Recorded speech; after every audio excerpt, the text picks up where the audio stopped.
वो पांचों अड़ंगे भीतर भरे पड़े तुम्हारे, वो तुमने कैसे मोक्ष होने देंगे। अब क्या करवा दिया, उल्टा मुंह कर लिया नान की बजाय, और लट्ठम लट्ठा वैष्णो साधु और वो नागा। और फिर तो वो विघ्न हो गया वहां पर। कहते हैं 25,000, लगभग 25,000 व्यक्ति वह संत को वहां थे, नागा और वैष्णो, आपस में कत्लेआम कर दिया वहां पर। नाना नूना और भगवान तो गया बाढ़ में। तीर तुपक तलवार कटारी जमदड़ जोर बधावे हैं, हर पैड़ी हर हेत न जान्या वहां जा तेग चलावे हैं। भगवान की पैड़ी कवे, परमात्मा का प्यार भी भूल गए हैं। और काटे शीस नहीं दल करुणा वो जग में साध कमावे हैं। काटे शीस, दया भी कोई ना, अरे वो संत कमावे हैं, वो साधु कहलाते हैं। और जो नर जाके दर्शन जाही उनको भी नरक पठावे हैं। ऐसे व्यक्तियों को संत मान के, साधु मानकर, और जो भोली आत्मा इनके पास जाते हैं, इनसे उपदेश लेते हैं, ज्ञान ग्रहण करते हैं, उनकी भी यही दशा करते हैं, उनको भी नरक भेजते हैं। कक्कड़ भांग तमाखू पीवे बकरे काट तड़ावे हैं, बकरे काट कर उनकी छौंक लावे हैं। और सन्यासी शंकर को भूले बम्ब महादे झावे हैं। तेरा भैया कमाल कर दिया। आपने देखा होगा ये कावड़ लेवनी है, कावड़ लेने जाते हैं हरिद्वार तक, खासकर सावन के महीने में। और वहां से मेरे ख्याल में वो 2 किलो गंगा जल लेकर चले, गंगा का पानी जल। नंगे पैरा बेचारे पैदल आओगे, कोई बस में बैठ कर ज्यादातर पैदल जा जाते हैं। और वो भगवान शंकर के पुजारी बनकर जाते हैं। भगवान शंकर का जो नाम हम आपको देते हैं उससे लाभ देता है भगवान, वैसे नहीं देता। अब देखो, प्रत्येक इष्ट का अपना अपना एक गुप्त मंत्र है जिससे वो आकर्षित होते हैं। एक कोड वर्ड होता है, जैसे कुत्ते ने कुत्ता कुत्ता करें जा कति नहीं देखा है, और उसको नहीं करते तो तुरंत देखता है। ऐसे ही प्रत्येक पशु के अलग अलग कोड वर्ड होते हैं। तो ऐसे ही इन भगवानों के भी ये कोड वर्ड हैं, जो विशेष मंत्र हैं जिनसे ये तुरंत आकर्षित होते हैं। वो मंत्र यथार्थ मंत्र है जो हम आपको देते हैं। तो वो क्या करते आते हैं, वहां से लेकर सावन के महीने में, सूक्ष्म वेद में लिखा है कि सावन के महीने में तो शहर को भी नहीं जाना चाहिए सुबह सुबह किसी टाइम भी। यानी जितना हो सके कम से कम सफर करे सावन के महीने में, क्योंकि सावन के महीने में इतने जीव जंतु सूक्ष्म उत्पन्न हो जाते हैं, कदम रखते ही कई कई मरते हैं। और उस सावन के महीने में यू कार ने नया काम शुरू करवा दिया कि वहां से पैदल चलो गंगा से, हरिद्वार से, और अपने अपने घर तक आओ। तो उसमें कितने जीवन के पैरा तलम रहे, वो सारे उनके बैंक अकाउंट में लिख दिए जाते हैं पाप में। और पैया गंगा जल लेकर आम, वो बता भगवान शिव जी का उस गंगा जल का भूखा है। और नाम लेते नहीं भगवान का, बम बम, महादेव भी ना कहते बम बम बम बम। अब उन कोई नौके नहीं है, बम का नाम भी बुंडा। और वो मानना इसने मंत्र तत्काल में हमारे को सारे ये उल्टे पाठ पढ़वा रखे हैं। और एक दूसरे ने कहेंगे ओ बोले चाल आगे ने, और बेबेर ने कहेंगे बोली चाल आगे। इन नोरी बेरा तुम के संज्ञा दे रहे हो निकम्यो, आप बोला बन रहे बेबेर बोली बना रहा। तो इसे हम कति ऐसे हो गए भक्ति में, कति -0 में पहुंच गए। अब इस -0 से ऊपर उठाने के लिए इस दास को कितना संघर्ष करना पड़ रहा है, लेकिन ये सफल होगा। ये यथार्थ ज्ञान है और इसी से जीव का कल्याण हो सकता है। कक्कड़ भांग तमाखू पीवे बकरे काट तलावे हैं, सन्यासी शंकर को भूले बम्ब महादे ध्यावे हैं। यो भी बैदा है बैदे से भेद अलैदा, यो भी बैदा बैदा क्यों जाण्या, हम सतगुरु में टेलू जाण्या। ये 10 नामी दया नहीं जाने, गेरू कपड़ रंगावे हैं। और पार ब्रह्म से परचे नाही, शिव करता ठहरावे हैं। कहते हैं ये 10 नामी लाल कपड़े पहन कर संत बने फिरे हैं, और ये पार ब्रह्म से तो परिचित नहीं, सतपुरुष से, और शिव को भगवान बतावे हैं। यही वो सबका सर्वेश्वर महेश्वर मृत्युंजय कालजय। और ये खुद कहते हैं देवी भागवत के 3 स्कंद में कि हम तो नासवान हैं, हमारा जन्म मृत्यु होता है। 4 संप्रदा 52 द्वारे, बैरागी अब आवे हैं। कूड़े बेख काल का बाणा, संतों देख रिसावे हैं। ये 4 संप्रदा 52 द्वारे, बैरागी कहते ये कूड़े भेख काल का बाणा, ये झूठी साधना करने वाले काल के पुजारी हैं ये। और संतों देख रिसावे हैं, संतों के बारे में जिक्र चल जाए तो दूना दुख माने हैं। रखो के ले रहा है नारायण। परमात्मा कहते हैं 18 अक्षौणी अक्षय करी, चुनक ऋषिश्वर एक। ये दे धारे जोरा, फिर भाई सभी काल के बेख। ओ तेरा हे परमात्मा, कितना निर्मल ज्ञान दिया है। कहते एक चुनक नाम के ऋषि थे। जैसे गीता जी अध्याय नंबर 7 के श्लोक नंबर 16, 17 और 18 में गीता ज्ञानदाता कहता है 15 तक तो ब्रह्मा विष्णु महेश तीनों गुणों की उपासना के बारे में बता दी कि वही साधना करते वही से आदमी है। और फिर कहे कि मेरी भक्ति ब्रह्म साधना भी 4 प्रकार के करते, अर्थार्थी, आर्थ, जिज्ञासु और ज्ञानी। उनमें से वो 3 रिजेक्टेड हैं। ये ज्ञानी जो है ये अच्छी आत्मा है, इनको पता लग गया मनुष्य जीवन बार बार नहीं मिलता, और मनुष्य जीवन पाकर जब सत्साधना नहीं की तो व्यर्थ है। और केवल एक अन्य उपासना नहीं करनी किसी देवी देवता या व्रत तीर्थ की, केवल एक भगवान की भक्ति करनी है, पूर्ण परमात्मा की, उससे पूर्ण मोक्ष होगा।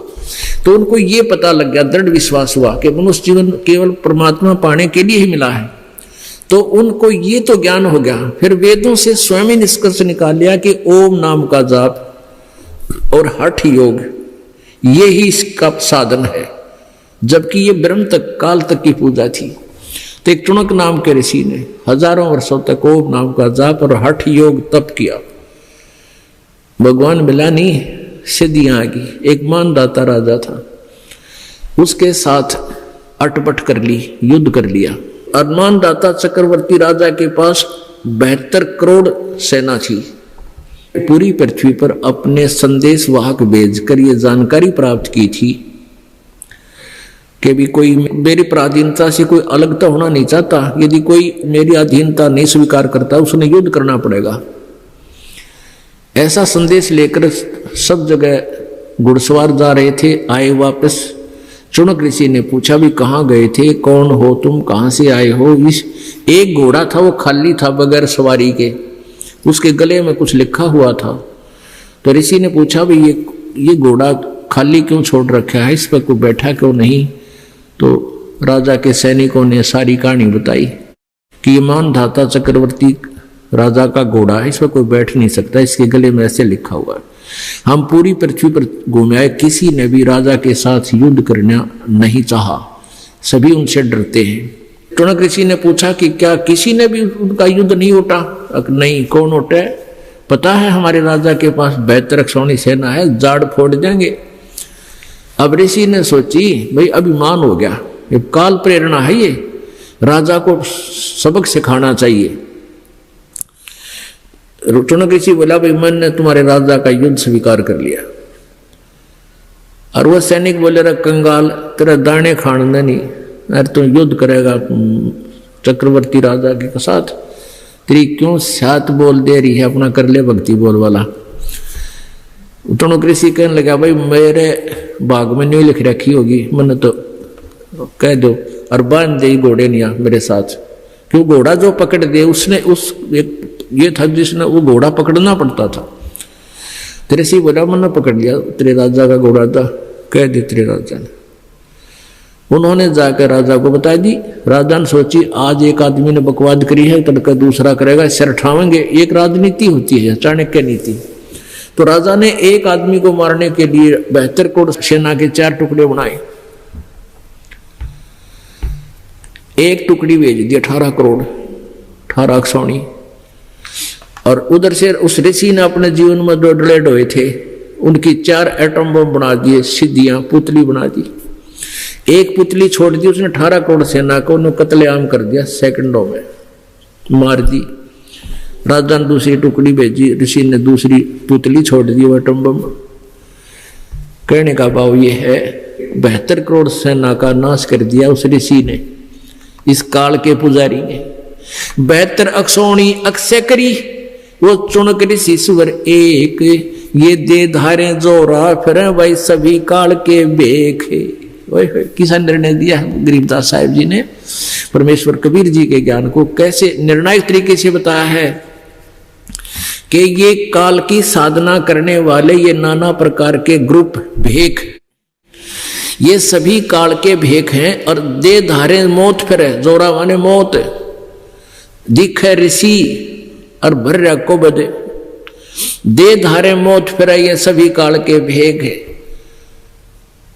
अपना आत्मा इसी प्रकार दुर्वासा जी के साथ श्री कृष्ण जी के पुत्र प्रद्युम्न और कुछ एक यादव ने आके मजाक कर दिया था। एक लड़के का लड़की का गर्भ का समांग कर लिया है, कढ़ाया बांध के ऊपर का गुदड़े बांध के, और मजाक कर दिया दुर्वासा के साथ कि भी न्यू कहें दुर्वासा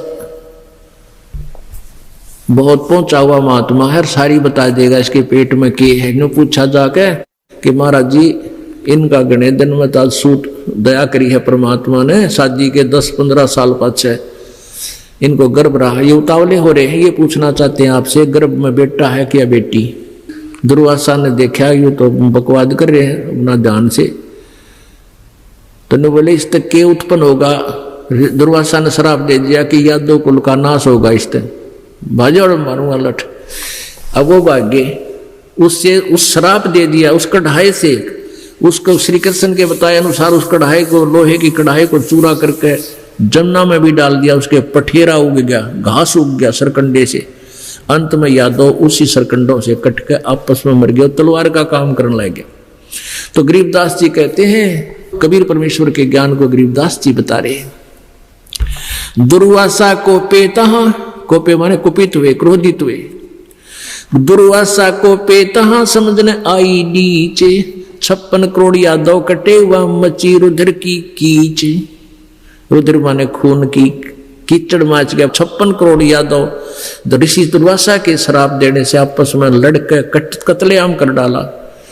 कहते हैं दुर्वासा को पेता समझने आई नीच। एक बालका ने मजाक कराया था, अरे इतना जुल्म कर दिया, ऐसा श्राप दिया करे। कहते हैं दे धारे जोरा फिर ये सभी काल के भेख, और इन मैं ऋषि कहे थे। बोलो सतगुरुदेव। परम पिता परमात्मा सर्वसृष्टि रचनहार कुल मालिक कबीर देव जी की असीम कृपा से अपने को ये सत्संग प्राप्त हुआ।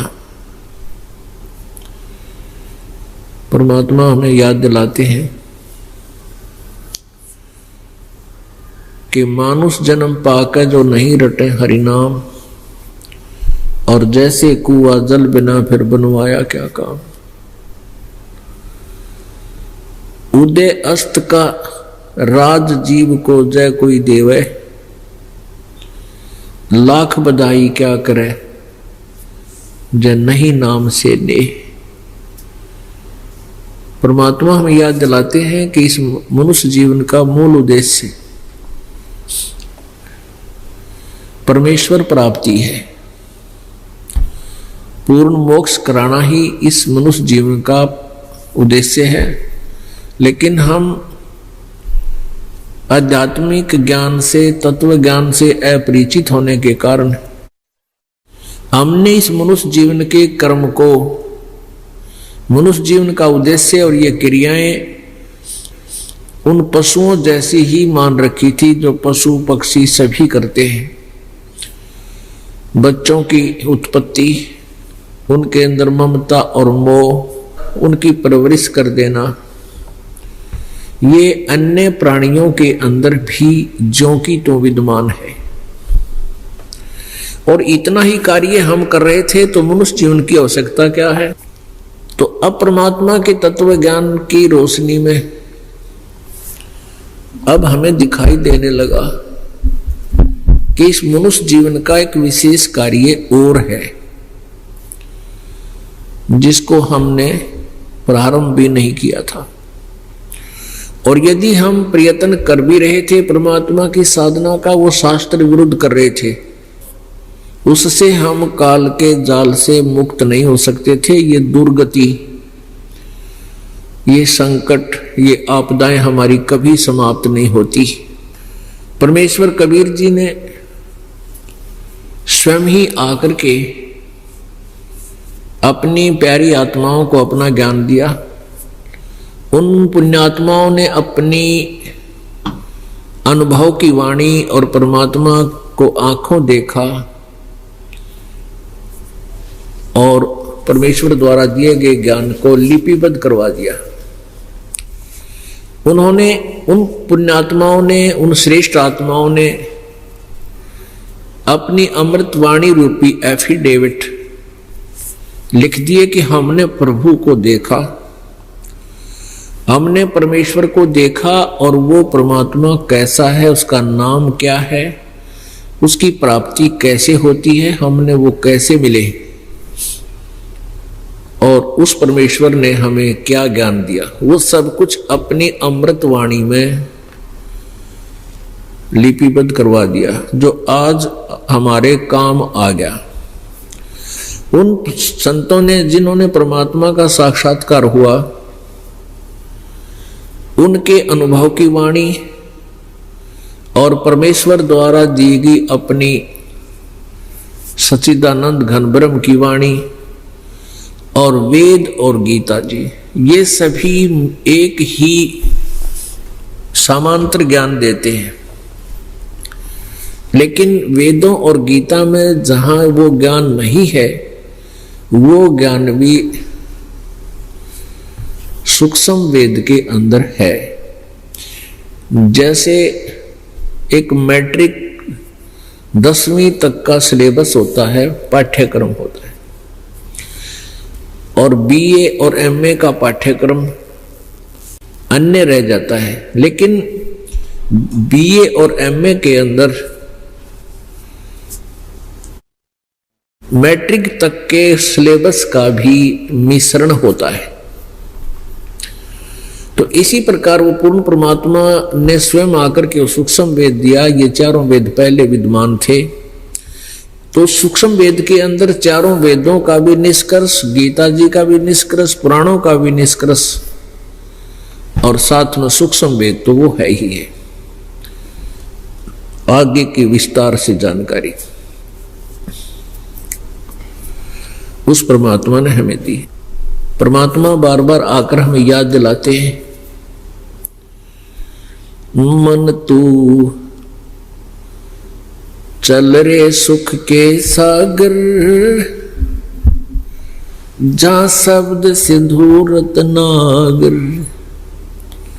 मन तू चल रे सुख के सागर, जहां शब्द सिंधु रत्नागर। भाई कोटि जन्म तन बरमत होगे, कुछ ना हाथ लग्या रे। कोटि जन्म तोए भरमत होगे, कुछ ना हाथ लग्या रे। कुकर सोकर खरबया बोरे, तू कौआ हंस बुगारे। मन तू चल रे सुख के सागर, जहां शब्द सिंधु रत्नागर। कोटि जन्म तू राजा किन्या, मिटी न मन की आशा। कोटि जन्म तू राजा किन्या, मिटी न मन की आशा। भिक्षुक होकर दर दर घूम्या, ये मिला न निर्गुण रसा। मन तू चल रे सुख के सागर, जहां शब्द सिंधु रत्नागर। इंद्र कुबेर ईश की पदवी, ब्रह्मा वरुण ध्रुव राया। विष्णुनाथ के पुरकू जाके तो फिर भी उल्टा आया मन तू। चल रे सुख के सागर जहां शब्द सिंधु रत्नागर। असंख्य जन्म तूने मरते होगे, जीवित क्यों ना मरे रे। असंख्य जन्म तो है मरता होगे, जीवित क्यों न मरे रे। द्वादश मध्य महल मठ बोरे, बहुर न दे धर रे मन तू। चल रे सुख के सागर जहां शब्द सिंधु रत्नागर मन तू। चल रे सुख के सागर जहां शब्द सिंधु रत्नागर। दोजक भीष्ट सभी तै देखे, राजपाट के रसिया। दोजक भीष्ट सभी तै देखे, राजपाट के रसिया। तीन लोक से तरपत नाही, ये मन भोगी खसिया मन तू। चल रे सुख के सागर जहां शब्द सिंधु रत्नागर। भाई सतगुरु मिले तो इच्छा मिटे, पद मिल पदे समान। सतगुरु मिले तो इच्छा मिटे, पद मिल पदे समान। चल हंसा उस लोक पठाऊं, जो आदि अमर अस्थान मन तू। चल रे सुख के सागर जहां शब्द सिंधु रत्नागर मन तू।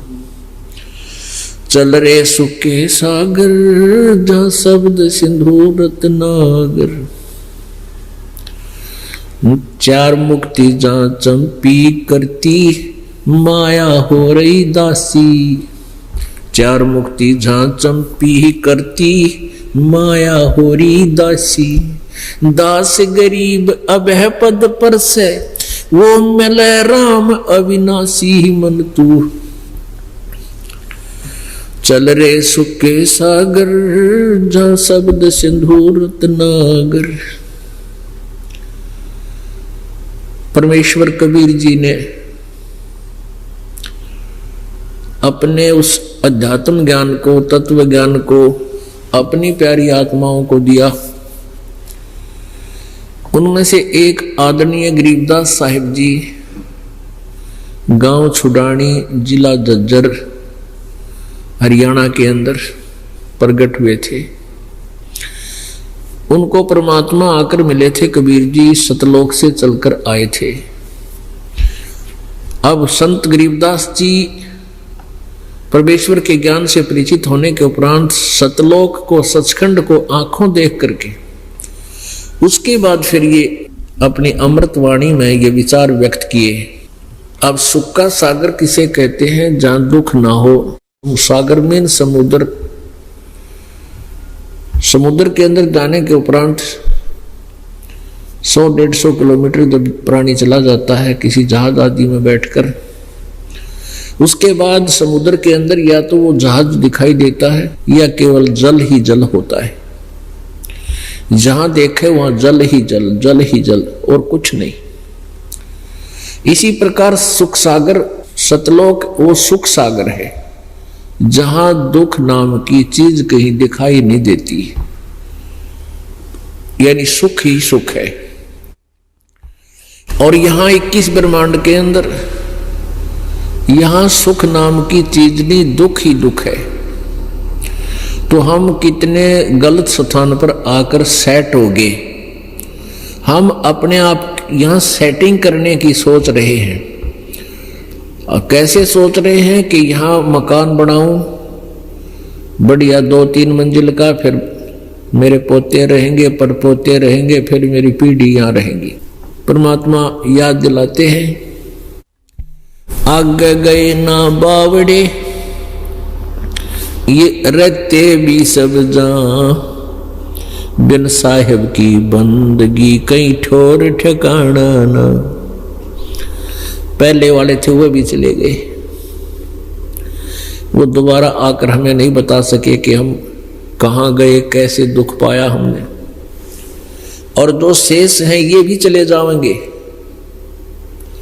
और बिन उस परमेश्वर कबीर देव जी की भक्ति के, सत भक्ति के, सतलोक वाली साधना के बिना कहीं ठोर ठिकाना ना।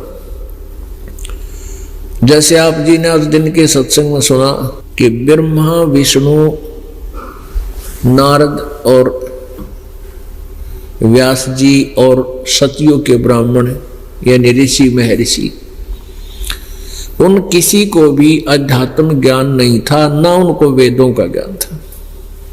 तो उनके द्वारा दिए गए ज्ञान से उन्होंने जो लोकवेद ग्रहण किया हुआ था वही हमें दे रखा था। और यदि वेदों अनुसार भी साधना करते हैं तो ओम नाम का जाप है, उससे ब्रह्मलोक की प्राप्ति है। ब्रह्मलोक जाने के बाद भी गीता जी अध्याय नंबर 8 के श्लोक नंबर 16 में कहा है कि ब्रह्मलोक पर्यंत ये सभी पुनरावृत्ति में है। ब्रह्मलोक तक गए हुए साधक भी जन्म मृत्यु के अंदर ही है। पुण्यात्माओं, तो ब्रह्मा जी की भी मृत्यु है, विष्णु जी की भी मृत्यु है, शिव जी की भी मृत्यु है। अब ये प्रसंग ऐसा है कि प्रथम बार, क्योंकि अभी इसका प्रकाश सत्ज्ञान का हुआ नहीं है और ये सीडी वगैरह बनाई जा रही है, आने वाले समय में प्रभु की दया होगी तो ये इस टीवी चैनलों पर भी चलेगा। तो प्रथम बार जब कोई ये सुनता है इस दास के मुख से कि ब्रह्मा, विष्णु, महेश नासवान है, इनकी जन्म मृत्यु होती है, तो ये बात गले उतरती नहीं है। क्योंकि हमने लोक वेद सुन रखा था। लोक वेद के आधार से हमने सुन रखा था कि ब्रह्मा, विष्णु, महेश अजर अमर हैं, इनके कोई माता पिता नहीं, ये स्वयंभू हैं और यही पूरी सृष्टि के रचनहार हैं, यही सतिथि करते हैं, यही संहार करते हैं, इनके ऊपर कोई शक्ति नहीं, इनके कोई माता पिता नहीं। जबकि इनकी जीवनी में लिखा है कि ये तो नासवान है, इनकी जन्म और मृत्यु होती है। इसके लिए थोड़े से प्रमाण दिखाने पड़ेंगे। पुण्यात्माओं, एक अंधा अंधेरे में रात के समय लालटेन जगा के चल रहा था, हाथ में लालटेन लिए हुए और सफर में जा रहा था। आगे से कुछ बच्चे आ रहे थे। बच्चों का शोर सुनकर उस ब्लाइंड मैन ने कहा कि बच्चों जरा ध्यान से चलना, देख कर चलना, मैं अंधा हूं, ध्यान से चलना, मैं अंधा हूं।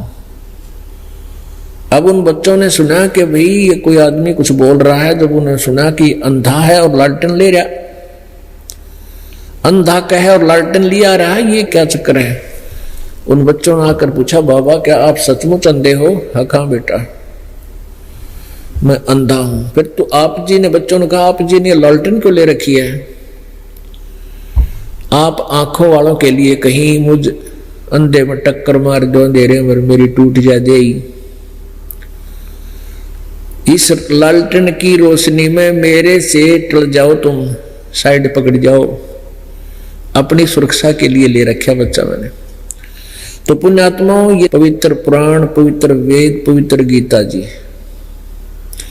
इनकी इस दास को आवश्यकता नहीं थी, क्योंकि इस दास को वो सूक्ष्म वेद प्राप्त हो गया था जिसमें इनका सबका समावेश है और निष्कर्ष ज्ञान है। वो कबीर वाणी में, कबीर साहब की वाणी में, परमेश्वर सच्चिदानंद घन ब्रह्म की वाणी मुझे प्राप्त होगी थी। और उस वाणी का प्राप्त होना भी सफिशिएंट नहीं था। परमेश्वर ने स्वयं ही इस दास को अपना भेद बताया, उस वाणी को समझाया। तो ये जो वेद और पुराण और गीता जी, ये मेरे लिए लालटेन है। उन आंखों वालों के लिए कहीं वो मेरे से ना खस बैठे, मेरे साथ झगड़ा ना ठान ले। इन सदग्रंथों की रोशनी में इन आँखें देखकर वो साइड पकड़ जाए कि वे सच्ची कहे, रामपाल झूठ नहीं बोल रहे। और जब तक ये लालटेन ना दिखाऊंगा नो कहेंगे तो झूठ बोला है, निंदा करता है, ब्रह्मा विष्णु महेश के बारे में उठपटांग कहता है। और ये लालटेन दिखा दूंगा तो देखकर संतुष्ट हो जाते हैं, चुप हो जाते हैं, या फिर शरण में आ जाते हैं, वो फिर बाधक नहीं बनते। तो इस बाधा को हटाने का ये एकमात्र ही रास्ता है कि रह रह कर ये ज्ञान सुनाना पड़ता है। तो ब्रह्मा विष्णु महेश की भी मृत्यु होगी और ब्रह्म की भी मृत्यु होगी जो इनका पिता है, दुर्गा की भी मृत्यु होगी जो इनकी माता है। तो ऐसे हम कहते हैं आगे गए ना बावड़े रहते भी सब जा, बिन साहिब की बंदगी कहीं ठोर ठिकाना ना। ये दिखाने के लिए लालटेन दिखानी पड़ेगी कि ब्रह्मा विष्णु महेश नासवान है और इनकी माता भी है, इनके पिता भी हैं। ये देखिएगा श्रीमद् देवी भागवत, ये देखिएगा श्रीमद् देवी भागवत गीता प्रेस गोरखपुर से प्रकाशित है और संपादक है हनुमान प्रसाद पोदार चिमनलाल गोस्वामी। और ये कहाँ से प्रकाशित है? प्रकाशक एवं मुद्रक है गीता प्रेस गोरखपुर, गोविंद भवन कार्यालय कोलकाता का संस्थान।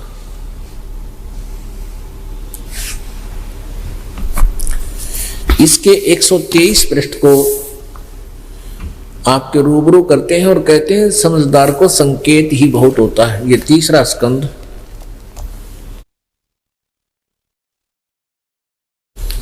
123 पृष्ठ।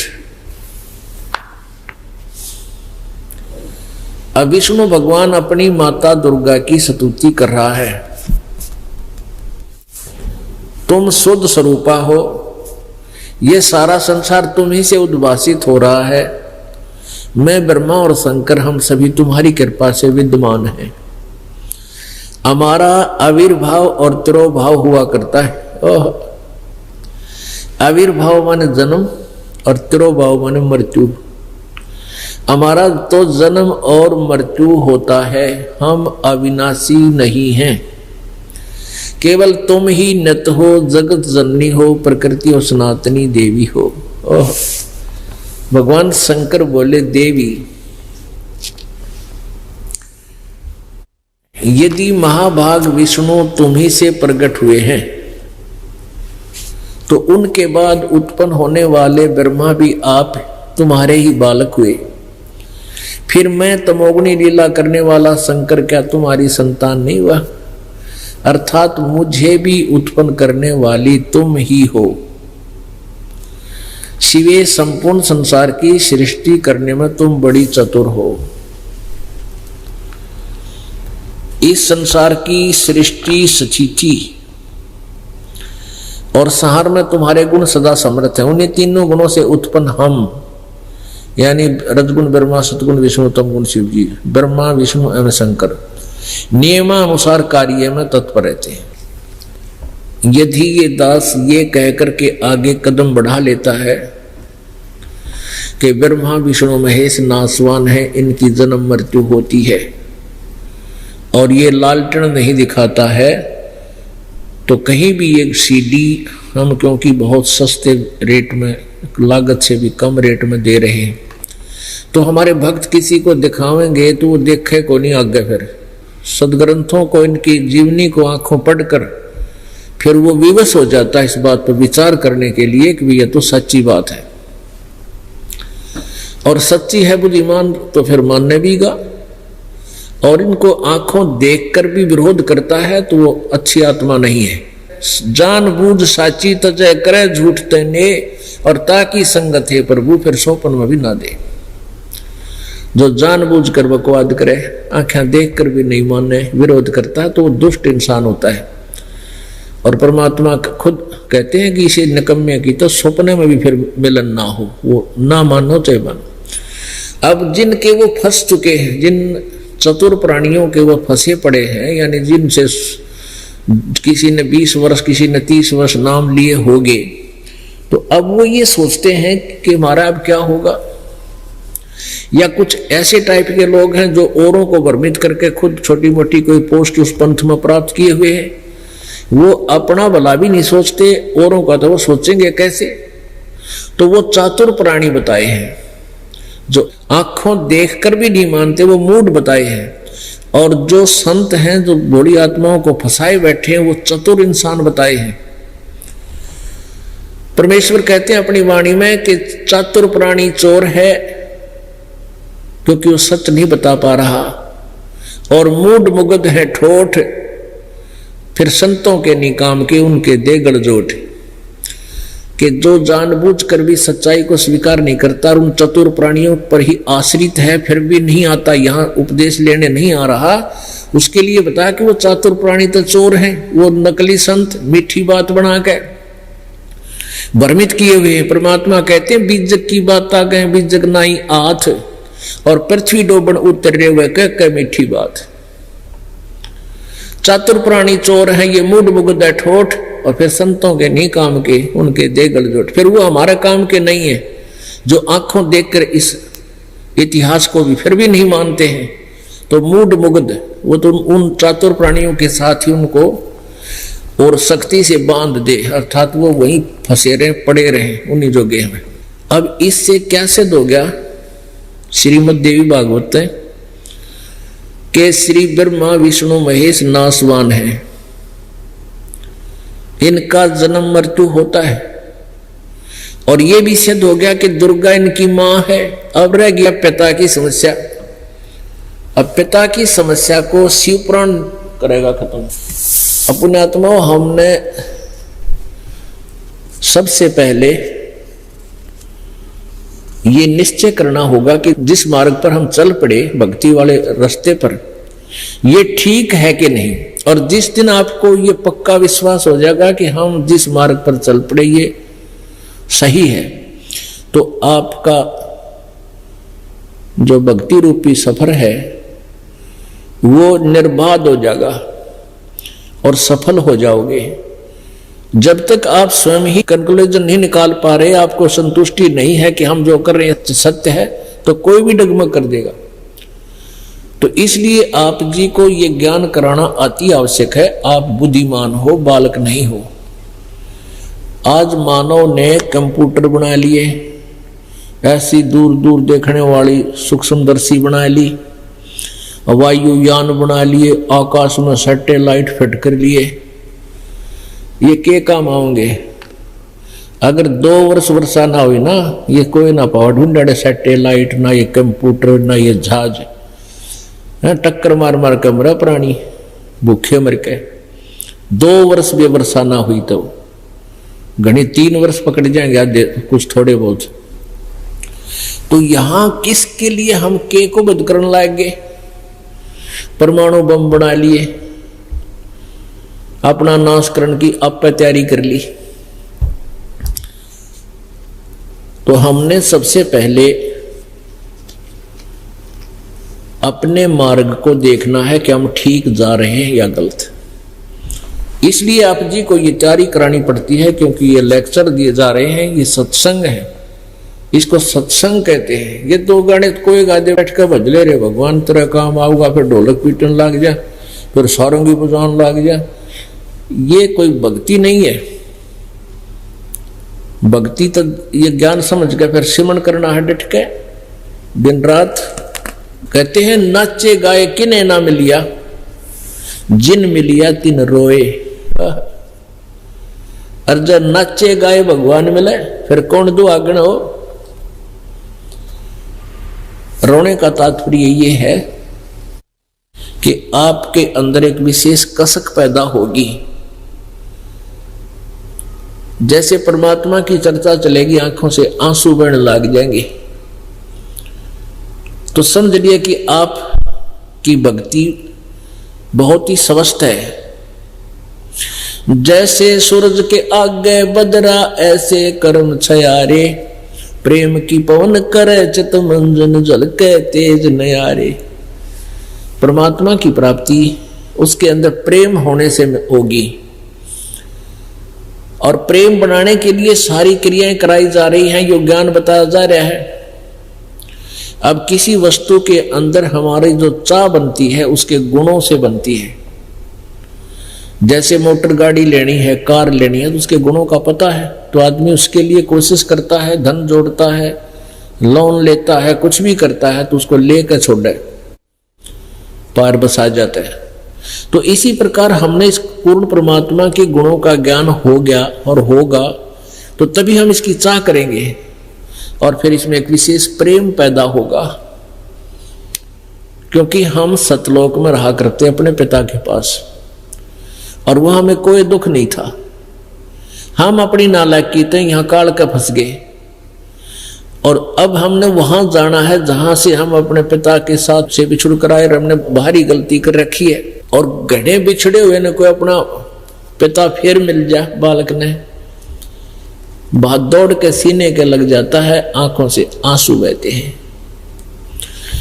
तो कहते हैं जैसे सूरज के आगे बदरा ऐसे कर्म छयारे, प्रेम की पवन करे चित मंजन जल के तेज नयारे। आत्म और परमात्मा एक नूर जहूर, बीच में झाई कर्म की ही ताते कहिए दूर। आत्मा और परमात्मा का के बीच में हमारे कर्मों की दीवार बन गई, ये बीच में झाई बन गई, एक बहुत बड़ी बीच के अंदर बाधा बन गया। तो इस बाधा को कैसे हटाया जाए? जैसे सूरज के आगे बदरा ऐसे कर्म छयारे। जैसे सूर्य के सामने बादल आ जाते हैं, बादल कैसे हटते हैं? हवा उनको तेज हवा उनको फेंक देती है इधर उधर और सूर्य स्पष्ट दिखाई देने लग जाता है। आत्म और परमात्मा एक का नूर जहूर, और बीच में झाई कर्म की ताते कहिए दूर। उसके लिए उस झाई को हटाने के लिए क्या बताते हैं? जैसे सूरज के आगे बदरा ऐसे कर्म छयारे, और प्रेम की पवन करे चित मंजन फिर झलके तेज नयारे। तो उस परमात्मा में एक प्यार बनेगी, कसक बनेगी। कुछ दिनों के बाद फिर आंखों से आंसू भी बंद हो जाएंगी